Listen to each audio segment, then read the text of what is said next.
कबीरा खड़ा बाजार में नामक नाटक के प्रमुख नायक कबीर की चारित्रिक विशेषताओं में मैं आप लोगों का हार्दिक स्वागत करता हूं। मेरा नाम महेश कोड़ी है। वालचंद कला एवं विज्ञान महाविद्यालय सोलापुर स्नातकोत्तर हिंदी विभाग में अध्ययन एवं अध्यापन का काम करता हूं। तो आज हम लोग कबीर की चारित्रिक विशेषताओं के संदर्भ में चर्चा करने वाले हैं। भीष्म साहनी द्वारा रचित कबीरा खड़ा बाजार में भाग 2 में पुनः एक बार मैं आप लोगों का हार्दिक स्वागत करता हूं। कबीरा खड़ा बाजार में नामक नाटक का संक्षिप्त कथा वस्तु देख लेने के पश्चात इस नाटक के प्रमुख नायक कबीर के संदर्भ में भी जान लेना आवश्यक है। तो अतः कबीर की चारित्रिक विशेषताओं से संबंधित जो जानकारियां हैं वो आप लोगों को इसके द्वारा आप लोगों को मिल सकता है। तो चलिए कबीर की चारित्रिक विशेषताओं के संदर्भ में हम लोग चर्चा करेंगे। कबीरा खड़ा बाजार में भीष्म साहनी का यह एक ऐतिहासिक नाटक है। नाटक का संपूर्ण कथानक कबीर के इर्द गिर्द घूमता रहता है। कबीर के चरित्र आकर्षक, सुंदर और प्रभावशाली पहलुओं को लेखक ने बड़ी सूक्ष्मता के साथ और कुशलतापूर्वक चित्रित करने का प्रयास किया है। तो अपनी अध्ययन की सुविधा के लिए इनको 10 बिंदुओं में विभाजित करके इनकी चारित्रिक विशेषताओं के संदर्भ में हम लोग देखने वाले हैं। तो सबसे पहले इनकी चारित्रिक विशेषताएं हैं दृढ़ संकल्पी एवं धुन के पक्के कबीर। कबीर को एक दिन काशी में रामानंद जी के दर्शन होते हैं। वे रामानंद के संदेश से प्रभावित होते हैं। वे रामानंद जी से दीक्षा लेने का दृढ़ संकल्प करते हैं। उनके मन में रामानंद जी से दीक्षा लेने की एक ही धुन लग जाती है। इसके लिए वे प्रयास भी करते हैं, परंतु हल्की जाति के कारण यह संभव नहीं हो सका। फिर भी कबीर ने अपने संकल्प को नहीं छोड़ा। वे एक दिन सुबह गंगा घाट पर लेट जाते हैं। अंधेरे में रामानंद जी स्नान करने वहां से गुजरते हैं तो उनका पैर कबीर पर पड़ जाता है। तब उनके मुख से राम राम निकलता है। इसी शब्द को कबीर दीक्षा के रूप में ग्रहण करते हैं। उनको लगता है कि उनका जीवन सार्थक हो गया है। संघर्षशील कबीर। कबीर सिर्फ फकीर ही नहीं थे बल्कि एक कर्मशील और कर्तव्यपरायण व्यक्ति भी थे।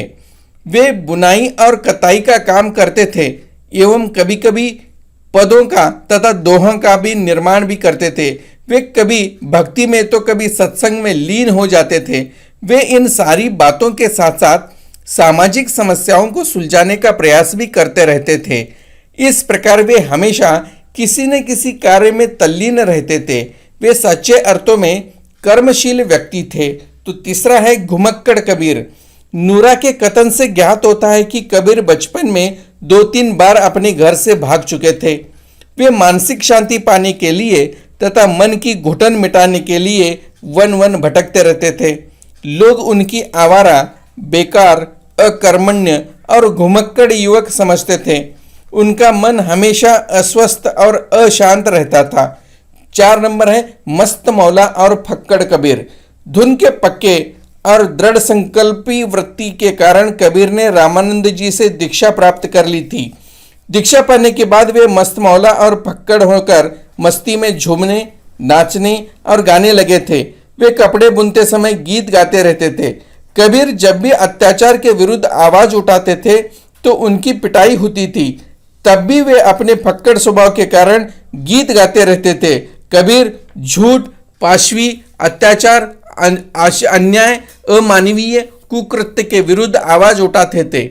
तब वहां के साधु और पंडे कबीर की पिटाई करते हैं। समाज में चारों ओर फैले अन्याय, अत्याचार, मिथ्याचार, विकृतियां, भाई आडंबर, अंधश्रद्धा, झूठी पूजा पद्धतियां आदि का वे विरोध करते हैं। जब कसाई गाय और उसके बछड़े को ले जाने लगते हैं तब कबीर कहते हैं, दिन में रोजा रहत है, रात हनत है गाय। यह खून, यह गंदगी कैसे खुशी खुदाए। कांकर पत्थर जोरी करे, मस्जिद लई बनाए। ताचड़ी मुल्ला भांग दे, क्या बहरा हुआ खुदाए। इस प्रकार कबीर छापा, तिलक, माला, जप तप, झूठी पूजा अर्चना, तीर्थ, मंत्र तंत्र आदि का विरोध करते थे। इसके लिए उनको कोड़ों की मार भी खानी पड़ती थी। उनको नदी में फेंका गया था और उनके घर को भी जलाया गया था। परंतु उन पर होने वाले अन्याय एवं अत्याचार के विरुद्ध उनका क्रांतिकारी स्वर और भी तेज तथा बुलंद होता गया। पांचवा है श्रद्धा, करुणा और दया की मूर्ति कबीर। कबीर स्वभाव से अक्खड़ पक्खड़ एवं मस्त मौला थे, परंतु उनके हृदय में गुरु के प्रति अनन्य साधारण श्रद्धा भाव है। गुरु की प्रशंसा ही उनके श्रद्धा भाव का द्योतक है। माँ के प्रति भी उनके हृदय में श्रद्धा का भाव है। विद्रोही फक्कड़ कबीर के हृदय में करुणा, दया एवं श्रद्धा का सुंदर त्रिवेणी संगम प्रवाहित हो रहा है। अंधे भिखारी की माँ के प्रति भी वह हमदर्दी, करुणा, दया भाव व्यक्त करता है। वह अंधी माँ के प्रति दया दिखाता है और अपने पुत्र के वियोग में तड़पती, रोती, बिलखती माँ को सांत्वना देता है। वे अंधी माँ के घर की परिस्थिति के बारे में पूछताछ करता है। इस प्रकार कबीर के दयामयी, दयाशील व्यक्तित्व के दर्शन होते हैं। छठा है दुनियादारी से अनजान कबीर। कबीर को व्यावहारिक ज्ञान नहीं था। वे कपड़े का थान लेकर बाजार जाते हैं, परंतु उनका एक भी थान बिकता नहीं है, क्योंकि बाजार में मंदी थी और कबीर को व्यापार का अनुभव नहीं था। स्पष्टवादी एवं निर्भीक कबीर। कबीर रास्पष्टवादी तथा निर्भीक थे। वे बेझिझक अपने मन की बात बता देते थे। वे साधु से कहते हैं कि तब तो आपकी धमनियों में अमृत बहता होगा, माँ के पेट से निकले होंगे तो माथे पर तिलक लगाकर निकले होंगे। इस प्रकार की वे कबीर निर्भीक थे। तो आठवां है सिद्धांतवादी कबीर। समाज में व्याप्त अन्याय, अत्याचार, मिथ्याचार, तानाशाही, धार्मिक आडंबर एवं अंधश्रद्धाएं आदि का कबीर विरोध करते हैं। कोतवाल के कहने पर कायस्थ कबीर को समझाता है कि खंडन मंडन छोड़कर काव्य रचना करो, परंतु जब कबीर सत्संग पर आड़े रहते हैं तो कायस्थ क्रोधित होकर चला जाता है। सुल्तान ने भी टांगे चीर डालने की धमकी दी, परंतु दृढ़ संकल्पी निर्भीक कबीर अपनी बात पर ही अड़े रहे। नौवां है आध्यात्मिक एवं चिंतक कबीर। कबीर एक संत महात्मा थे।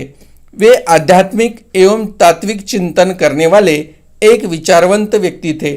उनके काव्य में आध्यात्मिक पक्ष उभर कर आया है, जैसे कि मोको कहाँ ढूंढे रे बंदे, मैं तो तेरे पास में। कबीर ने अपने भावनात्मक पक्ष के साथ अपने आध्यात्मिक, दार्शनिक एवं आदर्श विचारों को व्यक्त किया है। उसमें वैचारिकता का मंथन भी दिखाई देता है। तो 10वां है ईश्वर के सच्चे उपासक कबीर। कबीर के मन में ईश्वर के प्रति सच्ची, पवित्र और निर्मल भक्ति दिखाई देती है। वे एक अनन्य साधारण भक्त हैं। उनके काव्य में रहस्यवादी विचारों की झांकी भी मिल जाती है। उनके काव्य में भगवान के प्रति पावन निर्मल प्रेम एवं अनुराग व्यक्त हुआ है, जैसे कि कबीरा यह घर प्रेम का खाला का घर नहीं। पुनः कहता हूं, कबीरा यह घर प्रेम का खाला का घर नहीं, शीस उतारे हाथ करी सा पैसे घर माही। कबीर समन्वयवादी एवं मानवतावादी दृष्टिकोण अपनाने वाले मानवता के पुजारी हैं। मानवता की रक्षा करना वे अपना परम कर्तव्य मानते हैं। वे इसी मानवता धर्म का पालन करते हुए कोतवाल से कहते हैं, मैं इंसान को इंसान के नाते गले लगाने के लिए मंदिर के सारे पूजा पाठ और विधि अनुष्ठान छोड़ता हूँ और मस्जिद के सारे रोजा नमाज छोड़ता हूँ। मैं इंसान को इंसान के रूप में देखता हूँ। मैं अल्लाह का नूर हर इंसान में देखना चाहता हूँ। कबीर किसी भी धर्म के विरोधक नहीं हैं। वे धार्मिक आडंबर, मिथ्याचार, जाति भेद, सांप्रदायिकता, ऊंच नीच भेदभाव आदि सामाजिक विशृंखलाओं की अर्थात विखंडित हो गए ऐसे विरोधक थे। वे धार्मिक एकता प्रस्थापित करना चाहते थे। उनके मन में सवाल उत्पन्न होता था कि हम सब एक ही ईश्वर द्वारा निर्मित हैं, फिर भी यह भेदभाव क्यों है। इन सभी विवेचन से स्पष्ट होता है कि लेखक ने यहाँ कबीर के निर्भीक, सत्यान्वेषी और प्रखर व्यक्तित्व को चित्रित करने की कोशिश की है। कबीर ऐसे विलक्षण व्यक्तित्व के धनी थे जो अपने युग से नहीं बल्कि वह युग ही उनसे प्रभावित था। वे जीवन के प्रत्येक क्षेत्र में बदलाव चाहते थे। वे एक स्वस्थ मानव समाज का निर्माण भी करना चाहते थे। तो इस प्रकार से आप लोगों को ये चारित्रिक विशेषताएं अर्थात कबीर की चारित्रिक विशेषताएं स्पष्ट रूप से देखने के लिए मिल जाते हैं। अधिक जानकारी के लिए कबीरा खड़ा बाजार में भीष्म साहनी राजकमल प्रकाशन नई दिल्ली इस किताब का इस पुस्तक का आप लोग आधार ले सकते हैं। तो अगले भाग में हम लोग कबीरा खड़ा बाजार में नामक नाटक में आए हुए प्रमुख पात्रों का चरित्र चित्रण के संदर्भ में चर्चा करेंगे। तब तक के लिए हम लोग पुनः मिलेंगे। तब तक के लिए धन्यवाद। तो आप लोगों को ये कैसे लगा कबीर की चारित्रिक विशेषताएं?